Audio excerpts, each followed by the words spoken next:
Hello, good morning all of you. हम रक्त के बारे में पढ़ रहे थे। रक्त के बारे में हम पढ़ चुके थे आरबीसी और प्लेटलेट्स के बारे में। आज ये रुधिर की हमारी सेकंड वीडियो होगी जिसमें हम पढ़ेंगे डब्ल्यूबीसी के बारे में। जिससे हम आज जो हम पढ़ेंगे वो पढ़ेंगे हम रक्त में डब्ल्यूबीसी के बारे में। डब्ल्यूबीसी की बात करें तो इसका फुल फॉर्म क्या होता है? वाइट ब्लड सेल, या जिसे हम क्या बोलते हैं हिंदी में श्वेत रुधिर कणिकाएं। श्वेत रुधिर कणिकाएं। डब्ल्यूबीसी का जो फुल फॉर्म होता है वो होता है वाइट ब्लड सेल, या हम इसको हिंदी में श्वेत रुधिर कणिकाएं कहते हैं। इसके अलावा इसका एक और फेमस नाम होता है जिसे हम कहते हैं ल्यूकोसाइड। ल्यूकोसाइड। जैसे आरबीसी का फेमस नाम क्या था? आरबीसी क्या था? रेड ब्लड सेल या लाल रुधिर कणिकाएं। इसी तरह हम आरबीसी का दूसरा नाम क्या था? उसका नाम एरिथ्रोसाइट था। वैसे ही डब्ल्यूबीसी का जो दूसरा नाम है वो है ल्यूकोसाइट। तो अगर हम डब्ल्यूबीसी की बात करें तो डब्ल्यूबीसी की बात करें, अगर हम इसकी संख्या की बात करें तो इसकी जो संख्या होती है वो होती है 6 से 8 हजार पर मिलीमीटर क्यूब में। ठीक है, ये तो हो गई संख्या की बात। अगर हम देखें तो इसमें केंद्रक पाया जाता है। जहां हमारे रेड ब्लड सेल में केंद्रक नहीं पाया जाता, इसमें केंद्रक क्या होता है? पाया जाता है। इसके अलावा डब्ल्यूबीसी में जो है हीमोग्लोबिन नहीं होता है। जहां आरबीसी में हमारा क्या था? हीमोग्लोबिन था, जिसके कारण क्या था? उसका जो कलर होता है वो कैसे होता है? रेड होता है। वहीं डब्ल्यूबीसी में हीमोग्लोबिन नहीं पाया जाता है और जिसके कारण इसका जो कलर क्या होता है? कलरलेस होता है ये। इसके अलावा बात करें, इसके अगर हम लाइफ की बात करें, जीवन काल की बात करें, इसके जीवन काल यानी कितने समय तक जीवित रहता है, तो ये रहती है आपके 10 से 13 दिन तक। जबकि डब्ल्यूबीसी का क्या था? 120 दिन था उसका जीवन काल। उसके बाद इसकी उत्पत्ति की बात करें तो इसकी उत्पत्ति जो है आरबीसी की तरह इसकी उत्पत्ति भी कहाँ से होती है? बोन मैरो से होती है। तो ये तो होगी आपकी डब्ल्यूबीसी के बारे में मोटी मोटी बातें। बोन मैरो, या जिसको हिंदी में क्या कहते हैं? अस्थि मज्जा कहते हैं। कहाँ से होती है? अस्थि मज्जा से होती है। आरबीसी की भी आपकी अस्थि मज्जा से होती थी और डब्ल्यूबीसी की भी कहाँ से होती है? बोन मैरो होती है। अब बात करें डब्ल्यूबीसी में क्या पाया जाता है? केंद्रक पाया जाता है। और इस केंद्रक के आधार पर डब्ल्यूबीसी को फर्दर क्लासीफाई किया गया है। डब्ल्यूबीसी तो क्लासीफाई किया गया किसके बेस पे? ब्लड के बेस में। ब्लड में क्या क्या पाए जाते हैं? जो आरबीसी डब्ल्यूबीसी प्लेटलेट्स होगी। उसी तरह से फिर जो डब्ल्यूबीसी है, इसके केंद्र की उपस्थिति के कारण, केंद्र के शेप के कारण, किस प्रकार से शेप है उस बेस पे जो है डब्ल्यूबीसी को अगेन जो है इसे 5 ग्रुप में क्या करा गया? डिवाइड किया गया। तो ये 5 ग्रुप का इसका जो मेन 2 भागों में बांटा गया है डब्ल्यूबीसी का, वो डब्ल्यूबीसी को 2 बड़े ग्रुप में बांटा गया है। पहला है कणिकाणु और दूसरा है अकणिकाणु।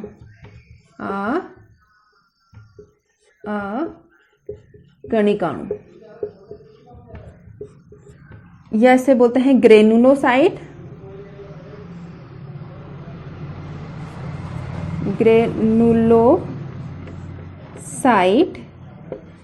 इंग्लिश में होगा ग्रेनुलोसाइट, और यह इसे अग्रेनुलोसाइट कहा जाता है।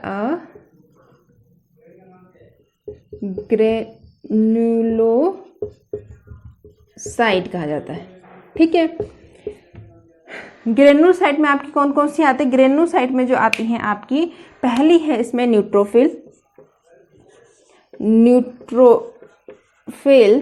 दूसरी है आपकी इयोसिनोफिल।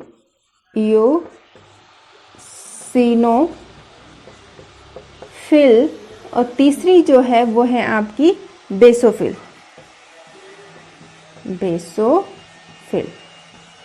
यानी कि जो डब्ल्यूबीसी है उनको अगेन 2 ग्रुप में बांटा गया है। एक तो उसमें जिसमें कणिकाएं पाई जाती है, कणिकाणु होते हैं, और दूसरी जिसमें कणिकाएं अब्सेंट होती हैं। जो कणिकाणु ग्रुप में रखे गए हैं उसमें है न्यूट्रोफिल, इयोसिनोफिल और बेसोफिल। वहीं जो कणिकाणु उसमें रखा गया है उसमें है आपके मोनोसाइट और दूसरी है आपकी लिम्फोसाइट। थोड़ा ऊपर लिखते हैं इसको, ये है लिम्फोसाइट। इसके लिए आप शॉर्टकट में याद रख सकते हो निब, जैसे पेन से लिखते हैं, पेन की क्या होती है निब, तो एन से हो गया न्यूट्रोफिल, ई से हो गया इओसिनोफिल और डी से हो गया बेसोफिल। वही इसका जो बच गया, दो में से बच गया, कौन बच गया, एम एल। तो एम एल में क्या हो गया, मोनोसाइट और लिम्फोसाइट। न्यूट्रोफिल इसका जो नाम दिया गया है न्यूट्रोफिल, स्टेन क्या आता है, इसका कलर क्या आता है। न्यूट्रोफिल का मतलब है जो क्या करती है, एसिड और बेस दोनों को ले लेती है, वो हो गया न्यूट्रोफिल। जो बेस को लेता है वो बेसोफिल। इओसिनोफिल जो एसिड से स्टेन होता है, तो इओसिनोफिल का जो दूसरा नाम है वो एसिडोफिल भी है। क्या है, एसिडोफिल। एसिडोफिल क्योंकि ये एसिड से स्टेन होती है।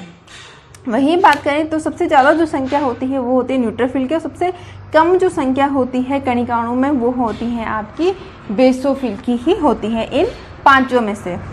अगर हम फंक्शन की बात करें तो न्यूट्रोफिल और जो मोनोसाइट है, इन दोनों का सेम काम होता है। इनका काम जो होता है ये होता है बाहर से आने वाले जो भी क्या होते हैं, बाह्य कोशिकाएं होते हैं, या बाहर से आने वाले जो सूक्ष्म जीव होते हैं, या जो बॉडी के पार्ट नहीं होते, अगर ऐसे कुछ भी कणिकाएं, कोशिकाएं, कुछ भी पार्टिकल्स अगर हमारी बॉडी में आ जाते हैं तो ये दोनों उनको क्या करते हैं, जल्दी से किल कर देते हैं। तो इन दोनों का काम क्या है, उनको किल करना, उनका भक्षण करना। इसलिए इन दोनों को जो कहा जाता है, ये कहा जाता है भक्षण कोशिकाएं। भक्षण कोशिकाएं।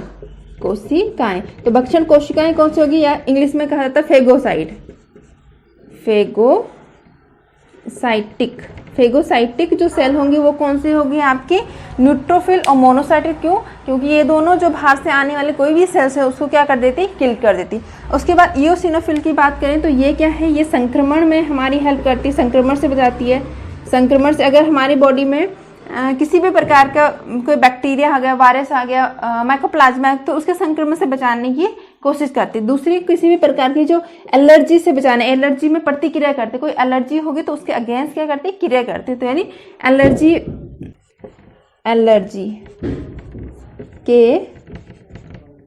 के प्रति प्रतिक्रिया करती है। तो ये हो गए आपके इओसिनोफिल। इसके अलावा आपका था बेसोफिल की बात करें तो बेसोफिल तीन तरल का स्त्राव करता है, जिसमें आपका आता है एक हिस्टामिन, दूसरा है आता सीरोटोनिन, और तीसरा जो आता है वो आता है आपका हिपेरिन। तो ये आपकी तीन कणिकाएं जिसमें आपकी बेसोफिल क्या करती हैं, तीन तरह के तरल का स्त्राव करती हैं, जो हिस्टामिन, सीरोटोनिन और हिपेरिन। हिपेरिन जो होता है आपका, ये एंटीकोगुलेंट होता है, एंटीकोगुलेटेड होता है, ये एंटीकोगुलेट होता है। एंटीकोगुलेट का मतलब होता है कि जो ब्लड को जमने नहीं देता है, जिसे किसमें पाया जाता है, जो आपकी लीच होती है। लीच क्या करती है, हमारी बॉडी से क्या करती है, ब्लड को शक करती है। कैसे करती है, तो वो क्या करती है, जहाँ पे वो ब्लड चूसना शुरू करती है तो हमारी बॉडी के नेचर कैसा होता है, जल्दी से ब्लड का क्या क्लॉट बनना शुरू होता है, ब्लड का थक्का बनना शुरू होता है। लेकिन हिपेरिन की प्रेजेंस में क्या होता है, ब्लड का थक्का नहीं बनता।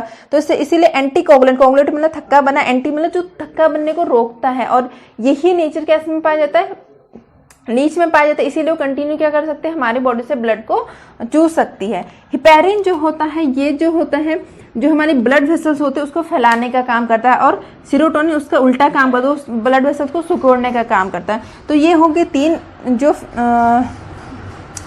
WBC है, उनके आधार पर इनके तीन के अलग अलग फंक्शन हो गए। अब बात करते हैं लिम्फोसाइट की। लिम्फोसाइट जो होते हैं ये हमारे प्रतिरक्षा तंत्र का हिस्सा। लिम्फोसाइट जो होता है ये हमारा प्रतिरक्षा तंत्र, ये हमारा प्रतिरक्षा तंत्र या इम्यूनोग्लोबिन जो सिस्टम होता है उसका क्या होता है, हिस्सा होता है। लिम्फोसाइट की बात करें तो लिम्फोसाइट जो है दो प्रकार के होता है, एक होता है बी लिम्फोसाइट, दूसरा होता है टी लिम्फोसाइट। पहला देखते हैं बी लिम्फोसाइट। बी लिम्फोसाइट का मतलब है बी में से क्या, बोन, ऐसा लिम्फोसाइट जो क्या बोन मैरो में ही बनता है, और बोन मैरो में ही उसका क्या होता है, परिपक्व होता है, मेच्योर होता है। बोन मैरो में ही बनेगा, बोन मैरो में ही उसका क्या होता है, मेच्योरेशन होता है। यानी कि अस्थि मज्जा में ही बनता है और अस्थि मज्जे में ही वो क्या होता है, परिपक्व होता है। ऐसा जो लिम्फोसाइट होता है उसे बोलते हैं हम बी लिम्फोसाइट कहता है। और इसका जो मुख्य काम होता है वो होता है आपका एंटीबॉडी का बनाना। ये जो है हमारा एंटीबॉडी बनाता है। क्या बनाता है? एंटीबॉडी का निर्माण करता है। दूसरा जो होता है, ये जो होता है आपका इस तरह की जो क्या प्रतिरक्षा होती है उसे हम बोलते हैं ह्यूमरल इम्यून। ह्यूमरल इम्यून ये हिंदी में कहा जाता है तरल प्रतिरक्षा।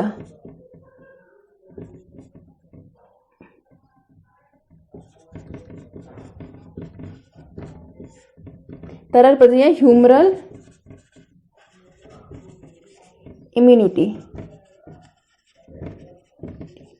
तो ये तो हो गए आपके बी लिम्फोसाइट के। दूसरा जो टाइप होता है वो होता है आपका T lymphocyte. T lymphocyte. T lymphocyte का मतलब है, टी का मतलब है थाइमस, मतलब ऐसा लिम्फोसाइट जो बनता तो कहाँ है? बोन मैरो में बनेगी, सब बोन मैरो भी बोन मैरो में बनता है, लेकिन इसका जो परिपक्व होता है, जिसका मेच्योर होती है जो ये लिम्फोसाइट, ये होती है आपके थाइमस में जाके मेच्योर होती है। तो इस तरह की जो लिम्फोसाइट होता है उसे हम बोलते हैं टी लिम्फोसाइट। ये हमारा एंटीबॉडी नहीं बनाता है, लेकिन इस तरह की जो लिम्फोसाइट बोलते हैं इसे हम बोलते हैं cell mediatory immune system. Cell mediatory immune system या इसे कहा जाता है cellular immune system. Cellular immune या इम्यूनिटी, इसे हमें कहते हैं cell mediatory, cell mediate immunity या सेलुलर इम्यूनिटी कहा जाता है। तो ये होगी आपकी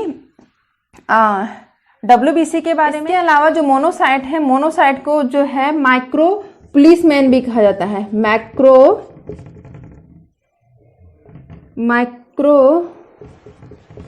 पुलिसमैन जो आपका मोनोसाइट है इसको माइक्रो पुलिसमैन भी कहा। पुलिसमैन क्यों?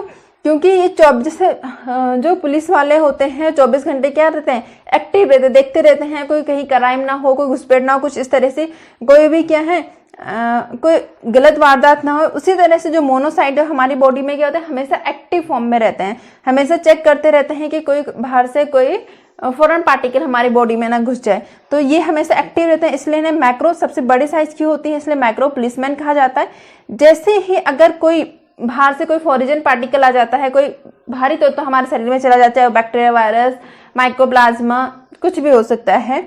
तो जैसे ही वो हमारी बॉडी में जाता है, मोनोसाइट को जैसे ही पता चलता है कि क्या है कोई फॉरेन पार्टिकल हमारी बॉडी में आ गए, तो ये अदर्स WBC होती हैं, जैसे न्यूट्रोफिल हो गया और मैक्रोफेग हो गए, इन सबको क्या एक्टिव कर देता है, उनको मैसेज दे देता है कि कोई भारी तत्व हमारे शरीर में आ गए हैं, उस पर क्या करना, अटैक करना। तो इसलिए इसको क्या कहता है? मैक्रो पुलिसमैन कहा जाता है। और ये सबसे बड़ी लार्ज टाइप ऑफ ल्यूकोसाइट है। सबसे क्या है? बड़ी साइज की क्या होती है? ल्यूकोसाइट होती है, WBC होती है। ये हो गए आपकी क्या WBC के बारे में। करते हैं कि जो WBC है वो सबसे ज्यादा कौन सी है और सबसे कम कौन से होते हैं। ये भी बहुत इंपॉर्टेंट क्वेश्चन है, बहुत बार पूछे जाने वाला क्वेश्चन है कि जो WBC है 5 टाइप की मैंने बताया, उसके न्यूक्लियस के आधार पर उसका न्यूक्लियस का साइज बताऊंगी कि किस किस टाइप का होता है उसका न्यूक्लियस, और सबसे ज्यादा कौन सी, सबसे कम कौन सी होती है। तो इसका संख्या की बात करें, WBC की संख्या की बात करें तो सबसे ज्यादा जो संख्या होती है वो होती है न्यूट्रोफिल की। इसकी होती है न्यूट्रोफिल की। उसके बाद जो होती है लिम्फोसाइट की,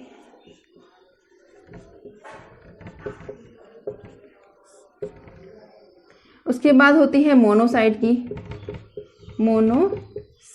मोनोसाइट के बाद होती है आपकी इयोसिनोफिल की। इयोसिनोफिल। और जो सबसे कम होती हैं वो होती हैं आपकी बेसोफिल। ठीक है। अगर हम नंबर की बात करें तो सबसे ज्यादा किसका होता है? न्यूट्रोफिल, उसके बाद लिम्फोसाइट, मोनोसाइट, इयोसिनोफिल, सबसे कम कौन सी होती है? बेसोफिल। मोस्टली यही पूछता है कि सबसे ज्यादा कौन से, सबसे कम कौन से। बहुत कम हो सकता है कभी पूछ ले कि सीरीज में बताओगे किसका नंबर सबसे ज्यादा है, किसका सबसे कम है। अगर हम बात करें तो जो ये न्यूट्रोफिल हैं ये हमारी 60 से 65% होती हैं WBC की, और बेसोफिल सबसे कम होती हैं, जो होती हैं आधा से 1% होते हैं। वहीं इयोसिनोफिल की बात करें तो 1 से 2% होती हैं। लिम्फोसाइट जो है 20 से 25% होती हैं, और मोनोसाइट जो है 5 से 5 से लगभग 8% के बीच में होती है, 8% के बीच में होती है। उसके अलावा जो बात करें इसके, मैंने बोला था कि न्यूक्लियस के आधार पर क्या है, इनको अलग अलग भाग में बांटा गया है। तो इसके अगर हम केंद्रक की बात करें, किसमें किस प्रकार का केंद्रक पाया जाता है, जो न्यूट्रोफिल की बात करें तो न्यूट्रोफिल में जो केंद्रक पाया जाता है वो पाया जाता है आपका मल्टीलोब्यूल, मल्टीलोब्यूल्स लगभग इसमें 3 से 4 लोब्स पाए जाते हैं। इस वाले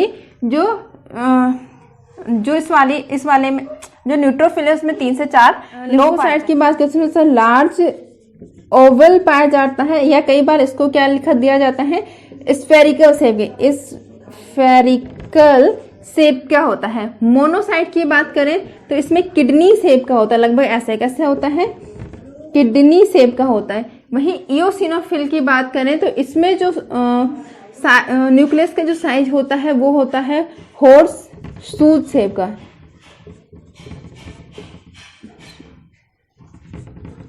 हॉर्स शूज शेप। बेसोफिल की बात करें तो इसका जो न्यूक्लियस होता है वो होता है आपका बाइलोब्ड, यानी कि इसमें क्या होता है, 2 लोब होते हैं। वही जो आपका क्या होता है न्यूट्रोफिल होता है मल्टी लोब, 3 से 4 लोब के बीच में उसका होता है। लिम्फोसाइट लार्ज ओब्यूल लिखा होगा, या कई बार स्फेरिकल बोल देते हैं उसको। मोनोसाइट का किडनी शेप होता है, इओसिनोफिल का जो होता है वो होता है हॉर्स शेप का, और बेसोफिल का क्या हो गया, बाइलोब्ड हो गया। तो ये हो गया आपका कंप्लीट WBC के बारे में। अगला जो लेक्चर होगा वो होगा आपका प्लेटलेट्स के बारे में, प्लेटलेट्स कितनी होती हैं, प्लेटलेट्स का काम क्या था, कब बनाना, कैसे उसके प्रोसेस होते हैं क्लोटिंग, तो ये सब हम नेक्स्ट लेक्चर में जानेंगे।